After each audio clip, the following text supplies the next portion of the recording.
Good morning, காலை வணக்கம். Wales academy charitable ட்ரஸ்ட்டில் உங்கள் எல்லாரையும் வரவேற்பது உங்கள் விஜய் நம்பியார், வேல்ஸ் அகாடமியோட ஃபவுண்டர். தொடர்ந்து நம்ம காலையில் 5 to 10 minutes மெசேஜ் சொல்கிறோம். இது mind renewal message, mind renewal ப்ரோக்ராம்லேருந்து வருது. மைண்ட் ரெனியூவல் ப்ரோக்ராம் 20 வருஷம் ரிசர்ச் இருந்தும் 22 வருஷம் 25 வருஷம் எக்ஸ்பீரியன்ஸ் இருந்தும் சொல்லிகிட்ருக்குறோம். இதை தொடர்ந்து கேளுங்கள், நிச்சயமாக வெற்றி வாழ்க்கை உங்களை காத்து கொண்டிருக்கிறது. தொடர்ந்து கேட்க வேண்டும், ஆழமாக கவனமாக கேட்க வேண்டும். அப்பொழுதுதான் உங்களுக்கு புரியும் என்ன சொல்கிறோன்னு. இதை கவனமாக கேட்கலன்னா புரியாது. இதை கவனமாக கேட்டால் தான் தெளிவடைஞ்சு அதோட பெனிஃபிட் எடுத்து நீங்கள் முன்னாடி போக முடியும், வாழ்க்கையில் வெற்றி அடைய முடியும். பல விஷயங்களும் நம்ம கவனமாக கேட்குறோம். அரசியலை ரொம்ப கவனமாக கேட்குறோம். பல விஷயங்களை, சினிமா விஷயங்களை ரொம்ப கவனமாக கேட்குறோம். சினி ஆக்டர் பேசுகிறதெல்லாம் கவனமாக கேட்குறோம். ஆனால் அதனால் எந்த பிரயோஜனமும் கிடையாது, கெட்டது தான் வரும். ஆனால் இந்த விஷயத்தை கவனமாக கேட்டால் உங்கள் வாழ்க்கையிலே நன்மை வரும். அதனால் ரொம்ப கவனமாக கேட்கணும். Very very important. உங்கள் எல்லாரையும் வரவேற்கிறோம். பாருங்கள், முதல்ல நம்ம தெரிஞ்சுக்க வேண்டியது, நம்ம உடம்பை எவ்வளோ பலமாக வச்சுக்க ட்ரை பண்ணுறோமோ, உடம்பை நல்லா பலமாக வைக்கிறதுக்கு நிறைய சாப்பிட்றோம் இல்லையா? நிறைய மட்டன், சிக்கன், அது இது எல்லாம் வெஜிடேரியன் எல்லாமே சாப்பிட்றோம். எல்லா ஃபுட்டும் சாப்பிட்றோம். எதுக்குன்னா ஸ்ட்ராங்காக பாடியை வச்சுக்கிறதுக்கு, ஸ்ட்ராங்காக இருக்கணும் பாடி. ஏன்னா எந்த வியாதியும் வரக்கூடாது, பாதுகாப்பாக வைக்கணும்னு சொல்லியிருக்கோம். ஆனால் அதே போல் நம்ம ஆத்மாவும் ஸ்ட்ராங்காக வைக்கணுன்றது நம்ம தெரிஞ்சுக்கிறதே இல்லை. அதே போலவே நம்ம ஆத்மாவையும் ஸ்ட்ராங்காக வைக்கணும். ஆத்மா ஸ்ட்ராங்காக இருக்கிறது எப்படின்னா, ஆத்மா ஸ்ட்ராங்காக இருந்தால் ரொம்ப ரொம்ப ரொம்ப பலம் வரும், தைரியம் வரும், சந்தோஷம் வரும், நிம்மதி வரும், எந்த விதமான கவலையும் வராது, பணக்கஷ்டம் வராது, வியாதியும் வராது. அதனால் புரிஞ்சுங்க, உடம்பை ஸ்ட்ராங்காக வைக்கிறத விட ஆத்மாவை ஸ்ட்ராங்காக வச்சா ரொம்ப நல்லது. இந்த ஆத்மாவை ஸ்ட்ராங்காக வைக்கிறதுக்கு என்ன வேணும்? கடவுளோட விஷயங்களை நல்லா கேட்டு உள்ளே நுழையணும். கடவுளோட விஷயங்கள் உள்ள நுழையணும். நம்ம கடவுளோட விஷயங்களெல்லாம் உள்ள உண்மை. கடவுளோட விஷயம்னா அந்த வெறும் பாட்டு, அந்த சினிமா பாட்டு பாடுற மாதிரி கடவுள் பாட்டெலாம் பாடிட்டு இருந்து பிரயோஜனம் கிடையாது. உண்மைகள், கடவுளுடைய உண்மைகள், நான் சொன்னேன் உலகளாவிய உண்மைகள் எல்லாமே உள்ளே போய் ஆத்மாவை பலப்படுத்தும். அதாவது நம்ம யாருன்னு தெரிய வைக்கும், கடவுள் யாருன்னு தெரிய வைக்கும், நமக்கும் கடவுளுக்கு என்ன சம்பந்தம் தெரிய வைக்கும், என்னெல்லாம் நம்மளால் பண்ண முடியும் அப்படின்னு தெரிய வைக்கும். நிறைய பலம் கொடுக்கும்.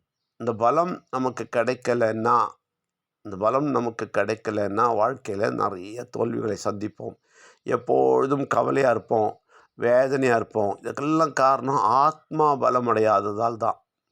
உடம்பு நல்லா பலமாக இருக்கும், நல்லா பயில்வான் மாதிரி இருப்பார். ஆனால் எப்போ பாரு வேதனையோடு இருப்பார், கஷ்டத்தோடு இருப்பார். அது ஏன் அப்படின்னா ஆத்மா பலம் இல்லாதால் தான். நீங்கள் எவ்வளோ வேணால் பலமாக இருக்கலாம், ஆனால் ஆத்ம பலம் இல்லைன்னா நிச்சயமாக வேதனைகள் உங்களை கவ்விக்கொள்ளும். அப்படியே வேதனையில் தோய்ஞ்சு போடுவீங்க. அப்படியே உடம்பு தானாகவே இளைக்க தொடங்கிடும். அதனால் இந்த ஆத்மாவை பலப்படுத்த பார்த்துங்க.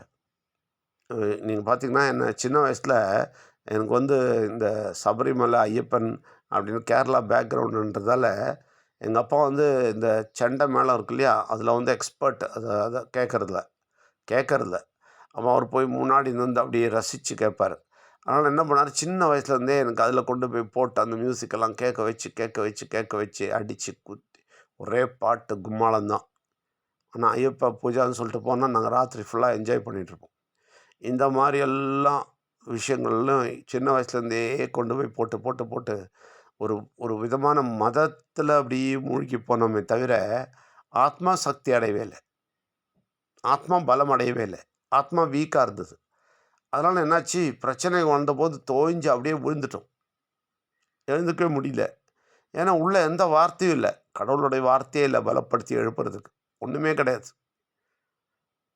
புரியுதுங்களா?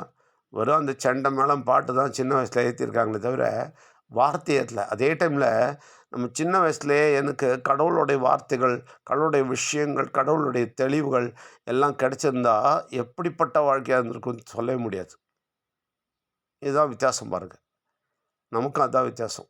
நம்ம சின்னப்படிருந்து என்ன உள்ளே போட்டிருக்கோம் அப்படின்றது தான் வெளியே வரும். அதான் நம்ம வாழ்க்கையில் வேதனைப்பட்டுட்டு வாழ்வோம். அதனால் எல்லாம் அவாய்ட் பண்ணோன்னா கடவுளை பற்றிய ஆழமான சிந்தனைகள், ஆழமான காரியங்களை உள்ளே எடுத்துக்கொள்ளுங்கள். அதை எடுக்க ஆத்மா பலப்படும். அப்போ என்ன, நமக்கு என்ன பிரச்சனை வரும்போதும் அந்த வார்த்தைகள் நம்மளை பலப்படுத்தி நிறுத்தும். நம்ம வேதனைப்பட மாட்டோம், கீழே விழ மாட்டோம். இதற்காக தான் இந்த காலையில் இந்த மெசேஜ் சொல்கிறது. அப்புறம் நான் இங்கே ஒன்றும் இல்லை, உங்களுக்கு ஒன்றுமே இல்லை. நார்த் இந்தியாவில் பார்த்தீங்கன்னா காலையில் ஒரு மெசேஜ் 1/2 மணி நேரம் உட்காருவேன். அதுக்கப்புறம் ராத்திரி 1/2 மணி நேரம் 1 மணி நேரம் பேசுவோம்.